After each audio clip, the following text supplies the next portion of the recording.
Hello, everyone, and happy Wednesday. Welcome to a new season of They Say. After my long awaited short break, I'm excited to have just these dynamic men and women that I'm always able to bring in and have great conversations with. As always, I am Allison McFarland, founder and CEO of AMI, and I am happy to have this one that I absolutely adore. It's really important for me to get leaders and just individuals on here that I admire their journey and I see them doing great work, not just on social media, but you can tell this is really who they are. So I am honored that Sonia said yes to me and that we're going to have this dynamic conversation. So Sonia, welcome to They Say. Thank you. Thank you for having me. I'm so psyched to be here. Oh my God, thank you for saying yes. Because I'm just like, I feel like you're like one of the ones that like we encourage each other. So it's nice to get you on here and us to have just a conversation. Yes. Well, I will always say yes to you. I love you and I think the world of you. Yes. So hey, I appreciate that. So with that being said, Sonia, just as we dive back into this new season of They Say, I think your story is probably one of the most powerful ones that I've had the pleasure of hearing, and then also just kind of see it play out on LinkedIn. So I really want you to walk us through what got you to this point as being a fractional CFO and a CMO, and then also being someone that is on this health journey where you're changing cultures, you're changing dynamics, and you're changing the way we look at workplace. So I'd love to learn more. Yes. No, thank you for letting me share. So let me take you back a little bit. So I am a chief marketing officer. I am in San Francisco, California. I've been in Silicon Valley for a very long time. For the last just about 2 decades, I've been a CMO for another company. And today I am in my own business as a fractional chief marketing officer, but I'm also a best-selling author and a global speaker on health and wellness. This was a very, very purposeful journey for me, having been in Silicon Valley for decades. My story is, after university, I came out here during the dot-com days. So that's definitely going to date me. And I have an engineering and product background. So I studied engineering in university, came out here. I was coding first, then moved into product, and then moved into marketing, which is very unique for a CMO to have that type of a background. And I, grew my career from early stage startups all the way to large global corporations, working in many facets of the business, knowing at a younger age that I would, aspire to be at a C-level. The other side of my journey is that since I was 3 years old, I've had severe chronic conditions. So that was severe food allergies, severe environmental allergies, and severe asthma. Oh, wow. Those 3. And over my lifetime, as a family, we've been in the ER, hundreds of times in the hospital dealing with, some form of reaction because of one of those 3 areas. But I've also been on an ER table almost dead 4 times due to my food allergies and being in anaphylaxis. Wow. So anaphylaxis means you eat something, it immediately causes a reaction and your lungs start to swell, your throat starts to, close up and basically you can't breathe. And it's an immediate life or death situation. And the last time, I was, knock on wood, that this has happened to me, anaphylaxis, was in 2008. Mm-hmm. And at that point, it was a true rock bottom. It left me with hives all over my body for a year. Wow. So, think about it, right? I'm a CMO in a very large, prominent company at the time. I'm traveling globally. I'm managing global teams. I'm the face of the brand out there. Here I am almost dead. And now I have to deal with hives, for the rest of 1 year. And back in 2008, we did not have words like workplace well-being, employee well-being, that we are talking about today because of COVID. And for, me as an executive, it was just assumed to kind of suck up whatever's going on in your life because you've got a massive team to run and executive duties. And and it was extremely, difficult is putting it in a nice way, to have to manage, almost dying again, now starting to have to heal my body when I have hives, Wow. still working. I went back to work like within 2 weeks because Wow. the environment did not allow me to really heal and take that time, right? Nobody was kind of like, hey, no other C-suite, peer of mine was saying, we'll jump into marketing. Don't worry about it. Of course not. Of course not. And so it really became this awakening for me of, how am I living my life? Am I living it in the way that I want to or not? What is it that I want to do with the time that I have left on this earth? Being in a situation where I could eat something and die at any moment, Oh right? gosh. Yeah. And then therefore, how am I going to move forward? Right. Right. So what you see today is a culmination of, now, almost, decades of work, right? I mean, that was 2008. Here we are in 2024. So it was many years where I just said, okay, I now have to exist differently. And this was really a journey of like coming back to myself, right? Learning what sovereignty meant to me, right? Building a foundation of health and well-being so that I could thrive, across my work, across my life, and in my health. And I will say that I spent a decade. So after like 1 year of healing and the hives finally went away, I went on this journey. I created a personal brand, launched it, and I took the world on this journey that I called being brown with food allergies. Okay. What is that like? Yeah. I started blogging, I started speaking, I started being interviewed, and the work that I did over that time was really about figuring why is this happening, right? Things that we don't typically in Western medicine discuss. It's really been about suppressing symptoms. And so, I'll end this first part with saying that the work that I did, which was over a 10-year time period, from 2010, when the hives went away, to 2020. In 2020, we got the results that all of my food allergies were gone. Wow. So I have been in remission from all of my 32 food allergies since 2020, knock on wood. I'm in year 4. And I essentially biohacked my way into remission because I just said, this doesn't make sense. I'm going to go become empowered and now figure it out with, pulling in the right medical practitioners to help me. And I just, use my engineering, my analytical, right, my kind of marketing background. And I just said, I have these amazing skills that I use in the workplace, start using them to improve my health. I love it. And that's so like, gosh, that's so ambitious of you. Just the fact that you took the time to go figure it out and use what you know to figure out how to make yourself get better. So let's talk a bit about your personal brand, something that I'd love to hear a little bit more about. How did you realize that you needed to grow your personal brand? And how did setting up that blog and just you creating your personal brand really kind of catapult your career? Yeah, back in like 2009 is when I started thinking about taking this story, of like everything I was going through, right? I wasn't in remission back then, but just like so much that I had been through. And I just felt like, I knew that there were way more people out there that needed to hear my story, right? Way more people of color, women of color. Yeah. And so, much to the,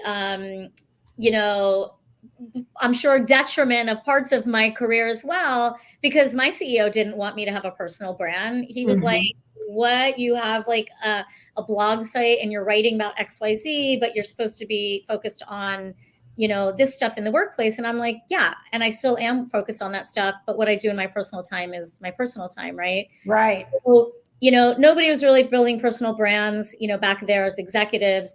But I just felt like it was a place for me to share my thought leadership around who I was as a human being, right? What I believed in, the things that were going on in my life that made up Sonia Hunt, Yes. to give people really like a flavor Yeah. of what they were getting involved in, even if I was like to come in and help you from a work perspective.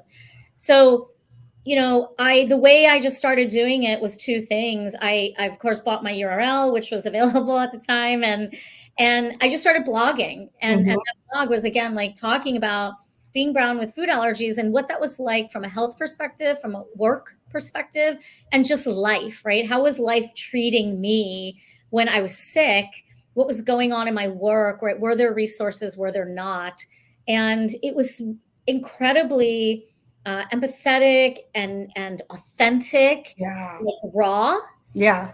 The other side of it is that I started shooting a ton of video, which, both of these pieces together, as a marketer, as a chief marketing officer, they came naturally to me. Mhm. So I was like, I basically said, okay, in the workplace, when I run my team, we've got like marketing, vision, mission, strategy. I'm going to do that for me, for my Mhm. personal brand and my health, right? What's my Mhm. vision, my mission, my strategy?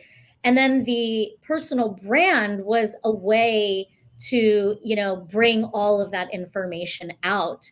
And because I put a very creative kind of spin on it, like the look and the feel, when you're talking about health, sometimes it tends to be very clinical, Right. but I put such this like realness, like from creating the logo to like my brand colors, right, to the tone and the texture and the feel of the words. That started catching. And so, like, the next thing you know, I'm being asked, to be interviewed on someone else's blog, or I'm being asked to be interviewed on local television, and be asked to do a TEDx talk, Mhm. right? So I essentially started to use those skills that I was using in the workplace. And I was like, yeah, let's start to put some marketing against my own personal brand, because I really believed, here we are in 2024, everybody has a personal brand, whether they utilize it or not, right? But it has absolutely led me to amazing opportunities, in these last 15 years. So something I love that you kind of touched on was you have a TED Talk, and not just a TED Talk. Your TED Talk has over 1 million views. So let's kind of help for those that want to use their brand, which I think is phenomenal. Use their brand to get opportunities such as a TED Talk, but not just get it and get 1 million views like that. That's I know people that have had TED Talks, but they don't have 1 million views. So what did you? And do you think it's because your audience kind of felt like they knew you? Like, how is that what made your story appeal to the masses? Because that's amazing. Yeah. So I think, one of the big things that, I had going for me was, I had built a brand before I was even asked to give a TEDx talk. So that brand was growing because, people really just felt this empathy, whether they had food allergies or not. It didn't even matter, but they were like, I like how you're thinking about one's health and well-being. I like how you're talking about becoming empowered around it, asking more questions, etc. So, for 5 years before I even did a TEDx talk, I was like, you know, creating content, growing. And it was actually somebody that had heard of me that was on the committee for, that year for TED, that came to me and said, would you ever consider doing this? So, Mm, and I was like, wow, I've never thought about it in my life, that's but awesome. sure. And so, I mean, there is, you can go to the website and apply as well. But I would say, like, one of the biggest things was, yeah, that I was already building that brand for 5 years before I did that talk in 2015, which was about redefining normal, which was just a Mm, perfect fit for like everything I was talking about, So if you do have these big, things that you want to do, again, like I come back to really thinking about, you have a personal brand today, whether you realize it or not, yes. right? Not being scared to start utilizing it for your benefit. Yes. Don't worry about what people at work are going to say, right? This is about living in your truth. Yes. This is exactly what I needed to do after decades of not doing it, right? This helps you become a true, like, sovereign individual. And then really starting to build it and create it in a way that you want, right? Mhm. That's what I believe personal brands are really all about. I agree. So now that so let's kind of go a little bit further in your journey. So now that you have stepped out on your own, you are a fractional CMO yourself, and then you're also doing that wellness piece. So how have you married the two worlds together? That's what I want to know. Yeah, well, so in the research, like also for my first book, Uh-huh. so my first book came out at the end of 2021. It's called Nut Job, and it Love it. and it's, it's the story of how I, overcame all of my 32 severe food allergies and kind of what I did. So in the research process for that, gosh, I talked to so many people, all levels in the workplace, right? Of course, many executives, many of my peers who all, were like, yes, like I am unhealthy, I am unwell, I'm not sure what to do about it. I'm too busy. Work is like egregious. I have a family, et cetera, et cetera. And I thought, like, we've actually built where we are in the wrong way, right? Mm. Because we've built a world that is so focused on power and transaction that Mhm. we've completely eliminated the humanity part. Yep. And the humanity part is about saying, Allison, I truly want what's best for you and your health and your well-being first and foremost, right? And if I, am saying that, then it is my job as your executive to help you get there as well, right? Because Yep. I want to see you thrive. Yep. But what we've built over the last, many decades, right, is the complete opposite. So I Mhm. kept kind of asking these questions as I was doing research for my book. Do you feel this way, right? Do you feel like you have the freedom to take time off, to take a pause, you take those, mental health days, etc.? And the answer kept being no, no, no, no. And Right. so, I did go back and got certified as also integrative health coach because I Okay. wanted to really learn about that health aspect. And so what I do today is in my practice, because my partner is typically the CEO of an organization, Yeah. the founders, and there's no way that you can grow a thriving company if you at the top are unhealthy and unwell. Mhm. It all just trickles down from there because, if you do not empower people on taking breaks, on taking the time they need, right, on having flexible schedules, right, to prioritize well-being, then what's going to happen is you're all just going to live in that same toxicity, right? Right. And we have a ton Right. of research now about all of this from all the greats, Deloitte and McKinsey and everybody. So what I did in my practice is say, rather, yes, an organization needs help on marketing, no problem, can do that in my sleep. But let's actually take a step back and let's look at your business function, how it functions holistically, Mm. right? All the way to like the newest employees coming in, right? The young Right. employees coming in. And what are the things, that you all value? How does the exec team and the CEO start to implement these, pieces of well-being? And I believe it starts with them doing the work of themselves first, because when they are thriving, they're going to lead differently. They're going to lead as healthy leaders. And then they're going to tell their people, it's okay to work at home. It's okay to take that time. It's okay to prioritize your health and well-being, Mhm. which takes a lot of anxiety and stress off of employees, Right. right? And then employees start to prioritize their health and well-being, and boom, now you have employees that are happy, they're healthy, they're productive, they're performant, and now the business is thriving. Going forward, this is the only way I believe that it can work in general, because the young generation has already said, I don't want to enter your toxic world. I'm just going to go smart, right? No, for real, yeah. They Yeah. definitely have said that. But it's, I guess for me now, it's getting this prior generation to understand that, because I think there's like almost like a communication barrier and a little bit of lack of understanding on what that means and what that looks like going forward. So I'm grateful that there's people like you out there really being that bridge to create a safe space where one can go deeper into what a healthy workplace needs to look like. No, thank you. And again, like I saw this tied into my work as a CMO so much because, I've always been responsible for internal communications as Yeah. well as like external. And, your first customer is your employee. If they are not healthy and well and thriving, forget it. It's Yeah. going to fall apart anyway, right? We just have to kind of come back to those principles that I feel like we know, we just have not been actually putting into place. Yeah. Yeah. No, I agree 100%. So as you see these transitions coming forth, like you said, with this younger generation, how is your work supporting the runway for this moving forward? And sorry, you mean like how we're moving all this work forward? Yes, yes. And how can what's the best way for people to really engage with you to be able to move this work forward? Yes. Well, so a couple ways. My focus is actually in the world of societal innovation. So I Mm. started my career in digital media tech.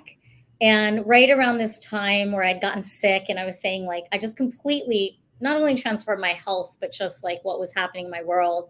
And that's the time, about 15 years ago, that I started to just focus on the societal innovation space. So what that means is, think about the United Nations has sustainable development goals, Yeah. and there's 17 of them, and there are companies all over the globe that have products or services, for any, each of those goals. These are impact-driven, founders, CEOs. They're impact investors that invest in them. So this is the world of societal innovation. So typically, those are the types of companies I work with. And I say that because those CEOs, in a sense, know better, right? They know that, the health of people and planet is topmost, right? Okay. Okay. But ironically, mostly I would say 10 out of 10 of those people are still not doing that work. Mm. And as a marketer, I will say, well, then we have, kind of conflict of interest. If you are, say, the CEO or founder of like a health and wellness product service that's very big, but yet you and your organization are unhealthy and unwell, right? So that's kind of like where I do most of my work. There's always people that are not in societal innovation that come to me and say, yes, we need marketing help, and we do want to look at it from this holistic lens Mhm. as well. And I, the CEO, can use like that partner and how to do that, right? So, I'm always open to talk to people, but I would say that societal innovation space is really where I am. So that's interesting because before I got on, I had just run to the store with my daughter, and she was talking to me about a certain celebrity that has a shampoo product. And she's like, Mom, as you work with your clients, and it's so funny because that I think she's like, she's 17, almost 18. Though that generation, they are on it. They want you to be very accurate about what you're bringing across, and they want you to live what you say you do. And I feel like their level of accountability is different than any other generation I've seen. Like if you're not doing it and doing it for real, they don't want it. So that's funny you say that, because she was like, well, Mom, can you please tell your clients that not every brand deal is a good deal? And I was like, well, what do you mean? And she's like, she's like, as you being in marketing and just branding and helping people cultivate these things, she's like, if you don't have hair, selling shampoo is probably not the best thing, because people don't how do we know if it's working? And I was like, wow, it's the Yeah. simplest thing. But I was like, wow, you know what? That's so true. She's like, you want to work. She's like, tell the people that they want to be more authentic with what they choose to partner with. So I like your approach, and she probably would too. Literally was just having this conversation with me, Mom, that it has to be more holistic, and we need to be more, she's like, we need to be more true and authentic about what we're really marketing and not just going after money. I was like, okay. Yeah, no, and I'm there, and that's why I say, right, like we've lived for too long in a transactional world, Yeah. and it's just not working for any of us, no matter whether you're like a Gen X or Gen Z. It's just that you have to realize, like, okay, I got to pause now, and I want to move forward in a different way. Yeah. And then how do I do that work, right? Otherwise, you'll be kind of stuck in that forever. And I think the young generation, it sounds like she's, that's where she is. they're just saying, you know what, I saw that world, I had a taste of it, and I don't even want to enter it. I'm not interested. Yes. She's like, it's fake, but I appreciate that level of accountability and authenticity that they bring. And I think that's a challenge, because it's going to be interesting truly to see how the world starts really taking shape as they come out of college and go into the workforce, what that's going to look like, because these generations coming, their outlook on everything is far different from ours, which I Yes. think is a great, like, they're coming out innovative. Like, these 5-year-olds are amazing. They can have whole conversations with you, and you're like, wait, you're only 5. They're like, no, we can talk about this. It's amazing, right? So I'm like, what are they doing to these kids? What are they feeding them?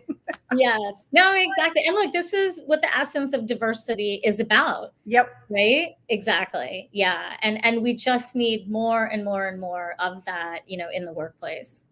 I agree. So as we come close to a close, tell us what you're working on. And just how do we engage with you besides on your amazing content on LinkedIn? Like, what's the best way to get in touch with you?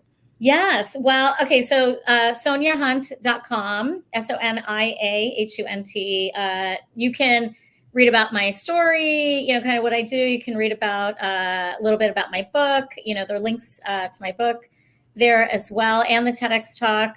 Obviously, please, connect on LinkedIn. Love to talk to you and see how I can help.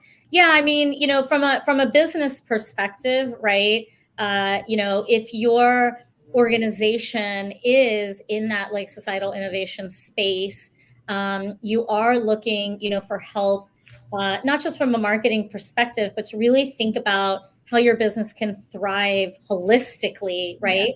And really that is, strategy, right? It's product market fit, it's marketing, it's how you go to market, wrapping all that up in healthy leadership, right? That's the core of what I do.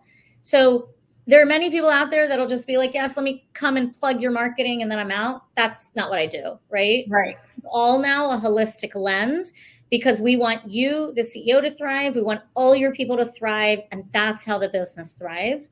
And that's what we need going forward. So yes, please connect on LinkedIn, email me, check out my website. I'd love to talk to you.